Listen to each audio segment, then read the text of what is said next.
Welcome, everybody, to episode 11 of Katawa Shoujo. I am Burning Oil, and we just found out we got to Act 2. I imagine there's... I haven't read, because I don't want it spoiled, but I imagine there's 3 acts, maybe? 4 acts, possibly. But normally, in a story, there's 3 acts, so... yeah, so I expect another, 20-ish episodes to happen, maybe. Depending on how fast we go, I guess. Last episode we finished the carnival. We had a little animation with Lily, which was really sweet. And yeah, let's get straight back into this, shall we? Load and Earl Grey. Okay. As I reach my desk and sit my bag beside it, I realise something, or rather my stomach does. I was so busy with those two, I forgot to buy lunch. Oh. Okay, well that means a day's finished. But we just started a day, didn't we? Saturday, my second most favourite day of the week. This is almost entirely due to the fact that it is the day with the second least amount of school, with class ending at the beginning of lunch. I open my door confidently, myself being more than confident of being able to get enjoyment out of the fine weather and shorter class length. What the fuck is that sentence? Myself being more... oh, my phone is making noises. Myself being more than confident of being able... wow, that was a long way of going about that.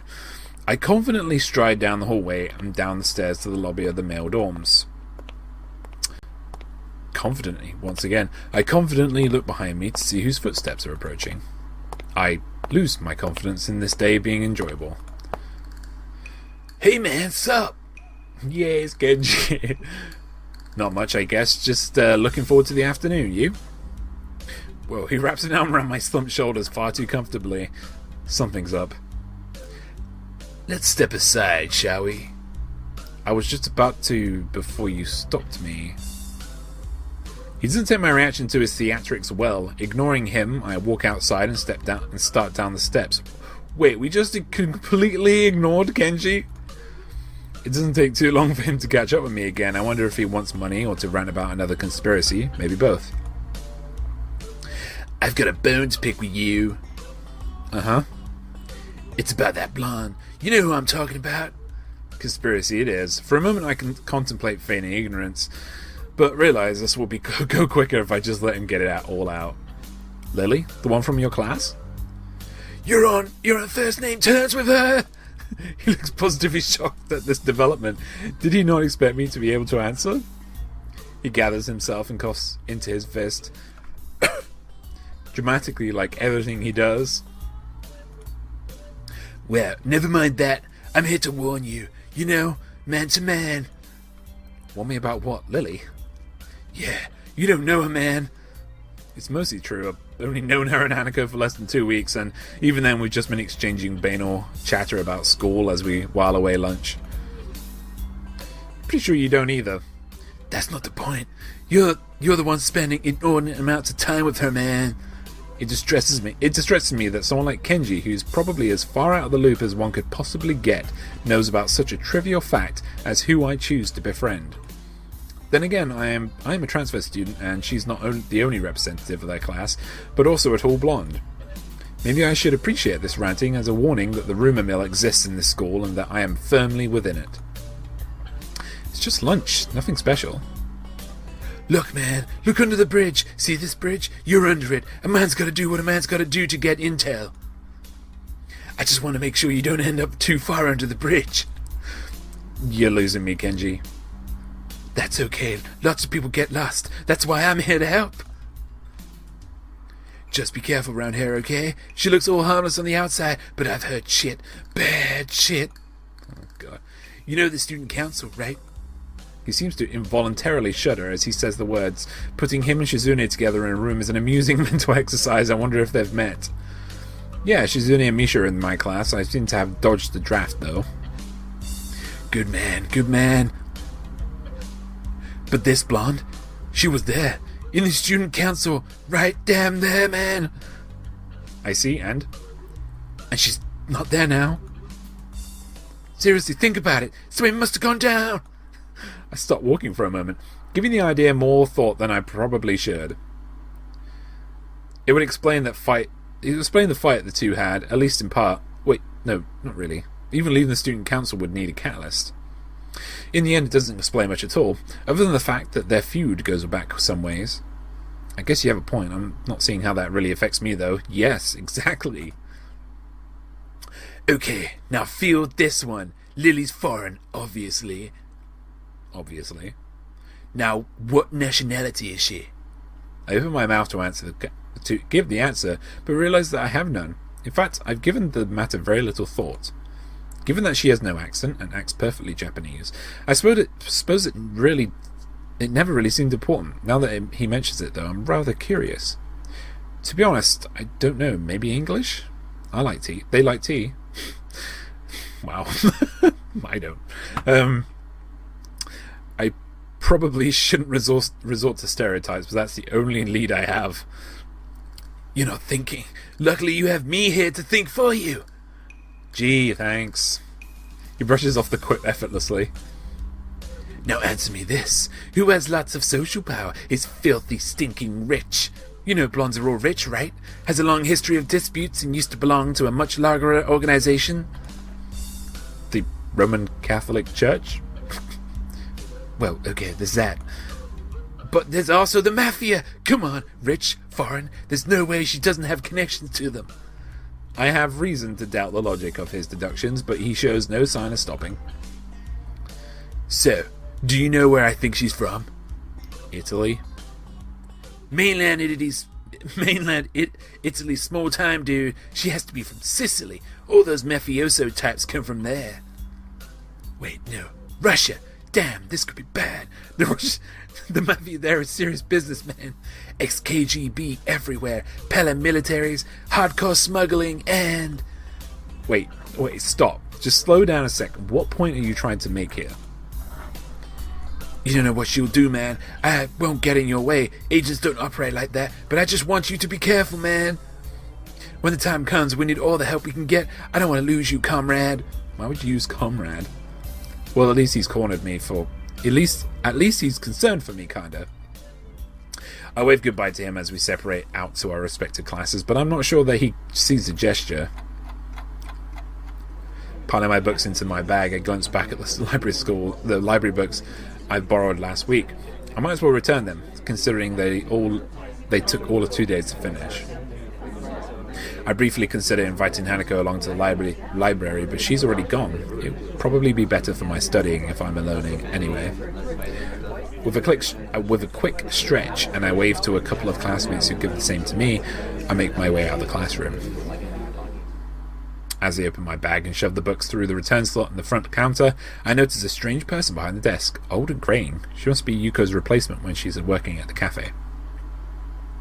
I begin looking for a free table, a task made somewhat difficult considering that, despite there not being many students in here, they're all sitting at their own tables. Noticing a familiar head of hair, I walk over to one near the braille section. It's hard to tell whether Lily's concentrating hard or not, her placid expression holding perfectly still as her fingers slides across the dot-filled pages of her book. Hi, mind if I sit here? Oh, no, not at all. No problem at all. She trails off, evidently still focused on her business at hand. Hisao. She gives a nod of greeting as I sit opposite her at the table, pluck a chemistry textbook out of my bag, and quickly thumb to the chapter we're covering in class. For a while we sit there and sit, each in our own way. Seeing her reminds me of what Kenji said this morning, though. That, and the fact that I've never seen someone read in Braille before, makes me keep throwing glances at her. I kind of feel guilty about it, given that she has no way to realise I'm doing so I decide to just ask her about it. Her lineage isn't exactly a state secret after all, and there is another thing I've only just noticed from her movements. Hey, Lily, mind if I ask a question?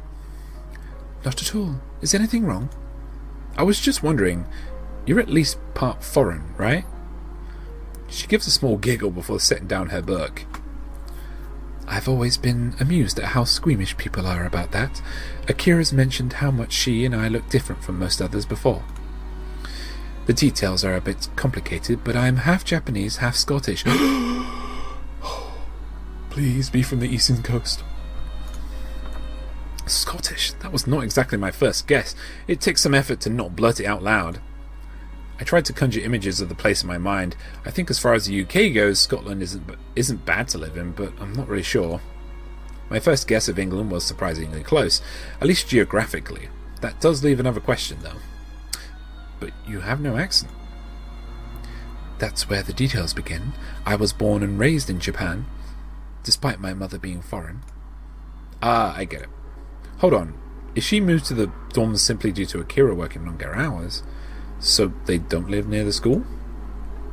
She gives a small sigh as if she didn't expect me to go any deeper. Was her previous frankness just a front? Not exactly.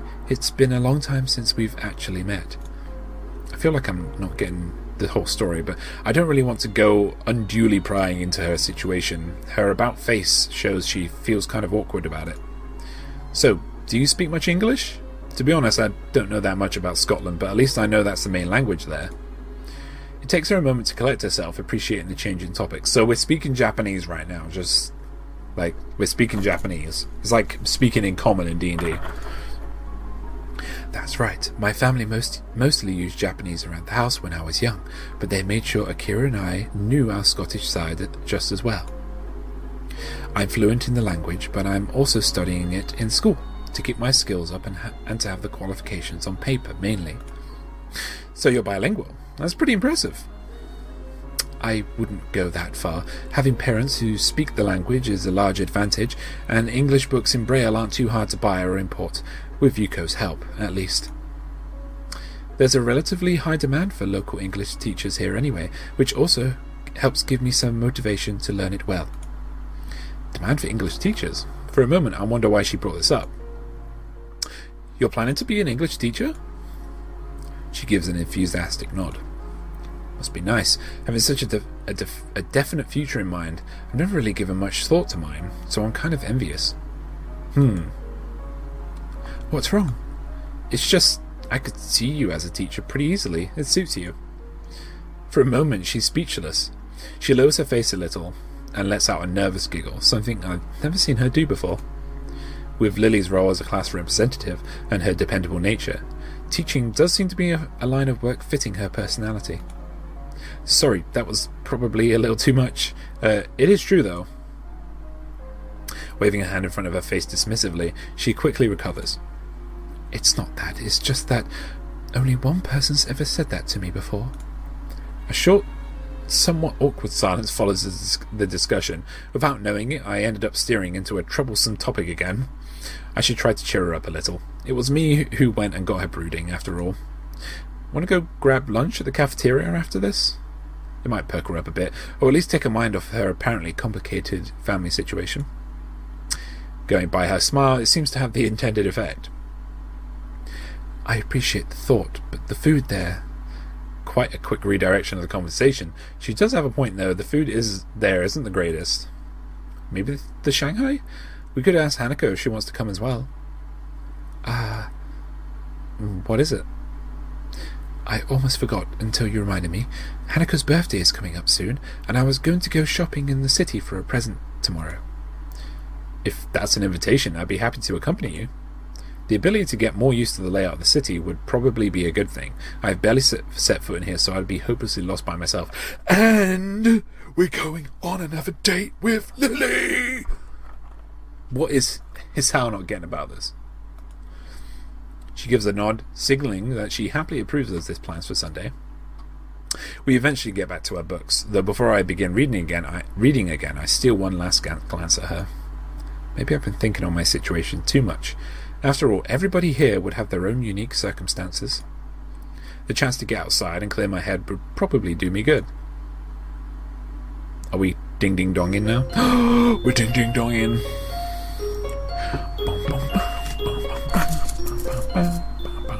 So we're going to the city? Bored of standing in place and watching the television in a shop window, I pull myself away from the tacky display with little effort. After living at Yamaku, the city seems like an entirely different world.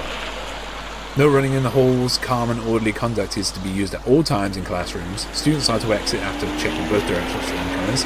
Elevators are reserved for movement-impaired students. Single file on stairs. Compared to such strict, almost regimental standards, the city's shopping arcade might as well be a strange country. While the school may have its fair share of hustle and bustle during the festival, the outside world is much different. It's strange. Having lived in a metropolitan city before my accident, this should feel more natural than Yamaku and surrounding town would have. I think this is really loud. Hang on. Just turn that down a bit. Yet it feels foreign somehow. The elevated walkways and tall buildings, each adorned with billboards taller than any 3 people, don't do anything to distract me from the passing crowd's reactions. Oh my god, I love your outfit! Lily keeps one hand on my shoulder, the other holding her cane, which taps the ground with a metronome-like steadiness. Looking over to her, that neutral smile of hers still holds. Having only seen her in school uniform, I'd not have recognised her as she sat on a bench waiting for me to come, if not for her cane propped up against it and her distinctive hair. I can't tell whether they're glancing at her due to her height, her foreign looks, or her obvious blindness, or all 3. Not that any of those would make the situation any less uncomfortable than it is. Do you have any ideas of where to look first, Hisao? Her soft voice breaks me out of my line of thought. I can't imagine that she's failing to notice the attention she garners, but she seems unfazed by it. I get the feeling she's the type to enjoy walking outside, so she might be used to it by now. Not really. This is my first time in this city, so I've got no idea of where to go. She furrows her brow in a thought, planning a route for us to take, and come to think of it, a way to communicate it. Something I'd noticed in the time I've been with her is how, when deep in thought, she lacks close to any form of body language to show it. Her expression may change, but not a hint of movement shows. She seems to have little in the way of sweeping physical gestures in general, though, so I've assumed it's part of her reserved nature. Is there a large electronics store near here? I take a quick look around, mostly finding clothing stores. After a few seconds, I notice a store with a bright blue sign some distance away that fits her description. Yep, it's just a bit ahead of us. Should we go in that direction? Thankfully, it's just the information she needed. With a nod, we start off and head towards Lily's unknown destination, landmarks being our guide. Here you go. One vanilla, 1 chocolate. I hand the money over the counter and take the cones to the railings that Lily's sitting on. I can't believe I let her trick me like this. She not only led me to an ice cream store, but also got me to buy her some. At least she gave me the money for hers. It's a fucking date. We're on another date. Sorry, date train is real. Sure enough, she's patiently waiting where I'd left her. I guess she was planning on making the day an event, rather than a simple shopping trip. I call out to her and slowly place the vanilla cone in her outstretched hands, being careful to make sure she has a good hold of it before letting go. At least her tastes are fairly normal. I was worried she'd ask for some weird flavour when she first asked. Here's a change. It's okay, keep it. I moved to protest, but realised the futility of doing so over such a small amount. I slipped the coin into my pocket, supplementing my meagre allowance ever so slightly. Lily shows no signs of wanting to get up, so I take a seat beside her and start eating my own ice cream. She's gonna be a sugar mama. The summer weather's nice. Hopefully it will hold out for a while. You too. I'm beginning to think I'm the only person who prefers winter. God, she's fucking perfect!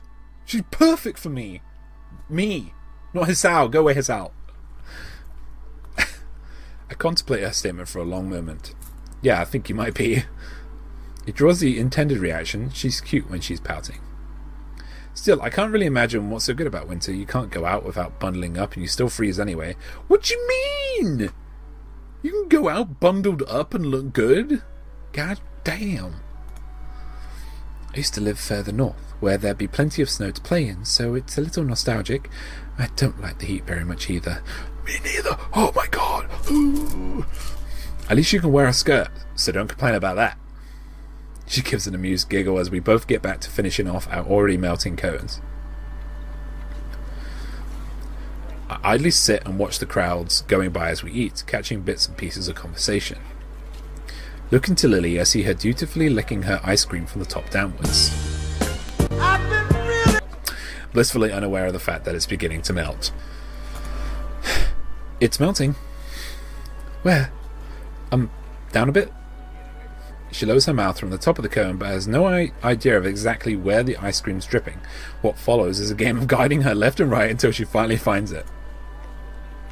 To any onlooker, it must seem absolutely bizarre. A girl with her eyes closed, turning her cone over and over as the guy next to her gives instructions. A strange variant of childhood blindfold games, maybe. In good time, we finally finish our treats, and while away, the time conversing casually. Ooh, caught mid-sentence, Lily perks her head in her trademark manner. It's an unmistakable sign that something's caught her attention. What is it? What? She heard. Is Akira somewhere over there? I think I heard her. I raise an eyebrows and look in the direction she's facing, somewhat doubtful of her ability to pick out Akira's lone voice in the din. Sure enough, though, a blonde girl in a suit can be seen through the tiny gaps between people walking every which way. I raise a hand and wave, trying to catch her attention. Satu! Hey, Satu! She stops in her tracks and looks towards me, evidently noticing my calls. As she does, I notice someone walking beside her. Oh, good. I can't get a good look at whoever it is, though, before the two begin walking towards where we are. As they reach us, Lily and I stand and dust ourselves off. Akira? Hey, you two! She nods towards me, a gesture with which I quickly return. My gaze shifts towards the young girl next to her, and our eyes meet. As they do, Akira plops a hand onto her head, a move which doesn't seem to faze her. I don't believe we've met. I'm Hideaki. Pleased to meet you, Hisao. A guy's name, huh? Guess I just dodged a bullet there. He bows, somewhat restrained by Akira's hand being held on his head. You know, you may be a guy, but you're cute as fuck. Oh, Hideaki's here too. Are you well? Akira's been taking very good care of me, thank you. Akira's grin as if to affirm the point and rubs his head hard, dragging it around in a circular motion. His dreary face during this is somewhat amusing. Wait, is Akira doing it to himself? No, Akira's a man. And Yaki, I can't remember her name, is... Now I'm confused. I think I read something wrong. Uncle's out in business again, so I'm just taking him around town for today. I'd have prepared to be spending the day on a date with my boyfriend, but... Wait, I'm confused. Hideaki gives a cough to try and redirect Kira's thoughts. As he does so, though, I find mine wondering. They're related? And further, as first cousins? I suppose that explains why she's taking care of him in any case. I'm confused here. I think I missed something. I don't know... Okay. Come to think of it, Hideaki, how did you know my name? Akira told me. Being a Yamaku student, I suppose you're disabled in some way. Not everyone in Yamaku is disabled. Which I only learned a handful of days ago. I give silent thanks to Shizune and Misha for their stream of information about how the school works. Because of them, I found out that since the school will accept practically anybody suffering from non-mental disabilities, it doesn't discriminate against healthy people either. I'm going to screenshot this for my thumbnail. It seems unlikely that many in good health would enroll there, though. While the standard of education is pretty high, it's extremely isolated and very much focused on helping disabled students. You're dodging the question! Damn, so it is a he! Okay, Hideaki is a he. He's still super cute, though. So, this is the boyfriend of Kira. And Akira is a girl. Before I can say another word, though, he decides to take a stab at himself. If I were to call it myself, your heart? Kira looks mildly curiously at me. Her interest piqued as well. That sure was a lucky guess. How did you... You show no missing limbs or deformities, no external disabilities are out. So external disabilities are out. Considering the lack of any strange mannerisms, it's also unlikely that you had any mental disability. But Yamaku doesn't take mentally disabled students. I know. Leaving that aside, the only possibility left is that of internal disabilities. I didn't know which one you might bear, so I guessed, correctly as it turns out, and your reaction confirmed my guess.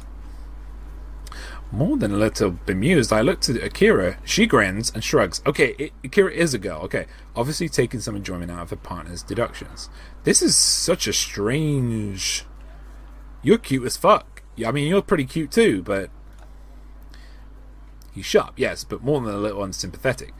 Logical, but lacking in tact. His attitude reminds me of Shizune in a way, as do his looks. Do kind of look like Shizune, actually. May I ask you why you're staring at me? Surely I'm not that unusual a specimen. Does he not know how unusual he looks? I could overlook the spats and clothing as just being coincidental, but the ribbon in his hair really is too much. This is entirely beside the point, though. Like, Lily's, like, giggling over here. You see this? Sorry, you just remind me of someone. Ooh. Akira gives a sharp jab with her elbow. Told ya! You're not that much different from her! He coughs into his hand to try and maintain an upright and serious demeanour. I see you've met my sister, then. Perhaps my full name might help you. I am Hideaki Hakamichi. You are probably thinking of my sister, Shizune Hakamichi. Oh, so he's Shizune's brother. Wait a minute. If Hideaki is the son of Akira's uncle... Hang on. This stuff confuses my brain. If Hideaki is the son of Akira's uncle... and Shizune is his sister, then that means Lily and Shizune's fathers are brother-in-laws.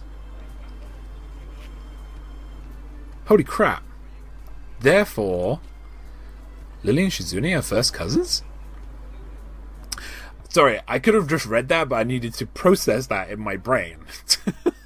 Lily groans in an uncharacteristically unrestrained manner.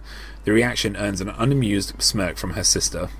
The enmity between the two just took on another meaning. I thought it's simply a matter of difficulty of communication between the two, but a family feud makes things much more complicated. You can choose your friends, but you can't choose your family.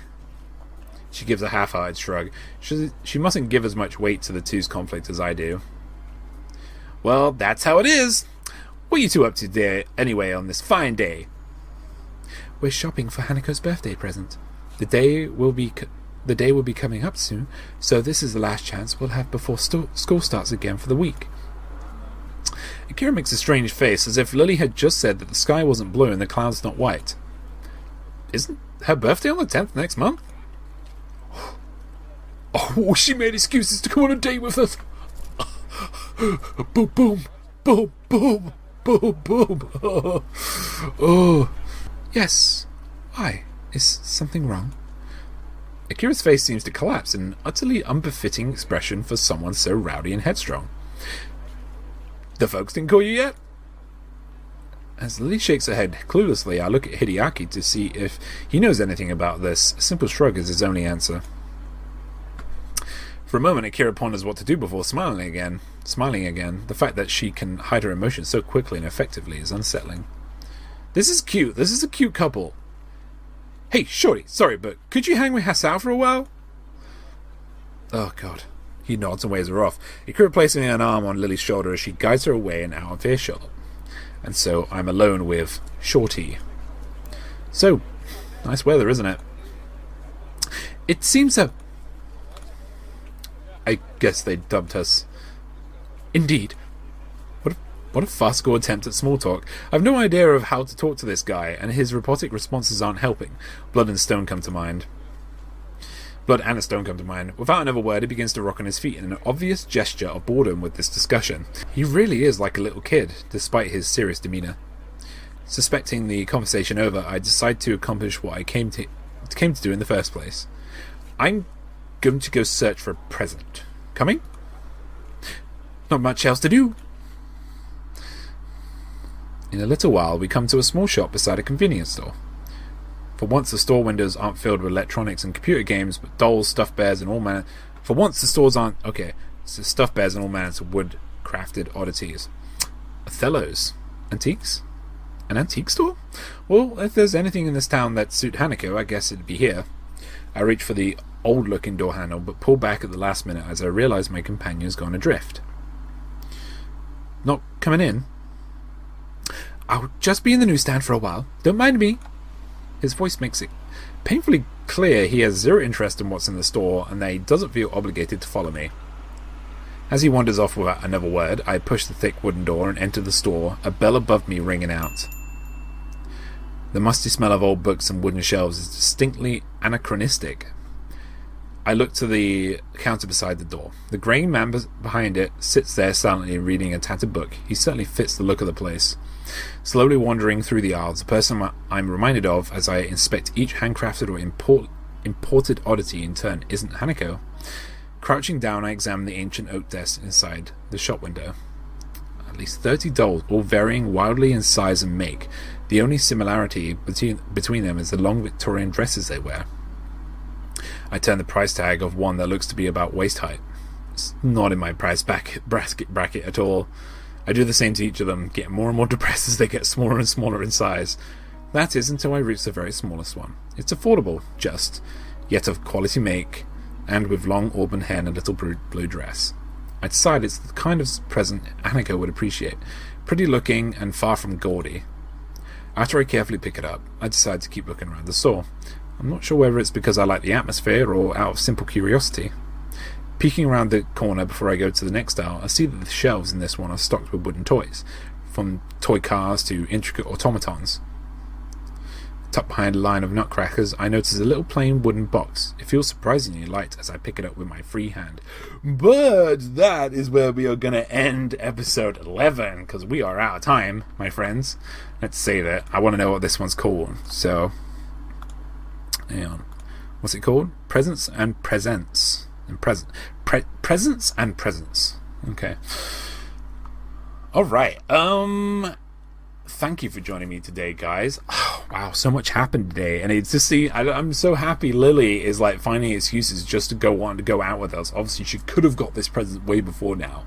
Right, but she just, yeah. Anyway, and I wonder what Akira and Lily are talking about. Like, whatever this family thing is that we can't know. I don't want to make any assumptions because I immediately made an assumption, right, that Hideaki was a woman, and Akira I kind of knew was a female, but Hideaki with that dress, she kind of reminds me of Felix from the way they're dressing. Felix from was it Phoenix or Felix from RE0? Is it RE0?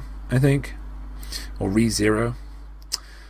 Oh, anyway, guys, this has been episode 11. If you have any negative or positive comments to make, please let me know so I can improve myself. Constructive criticism is always welcome. Yeah, if you could like and share this video, I'd really, really appreciate it. And yeah, if you can give me recommendations for visual novels which you think I would enjoy, or games that similar to this that you think I would enjoy, please let me know as well. Yeah, and I will see you tomorrow, guys, for episode 12 of Katawa Shoujo. We're really motoring through this. Alright, anyway, Owl is out, guys. Bye-bye.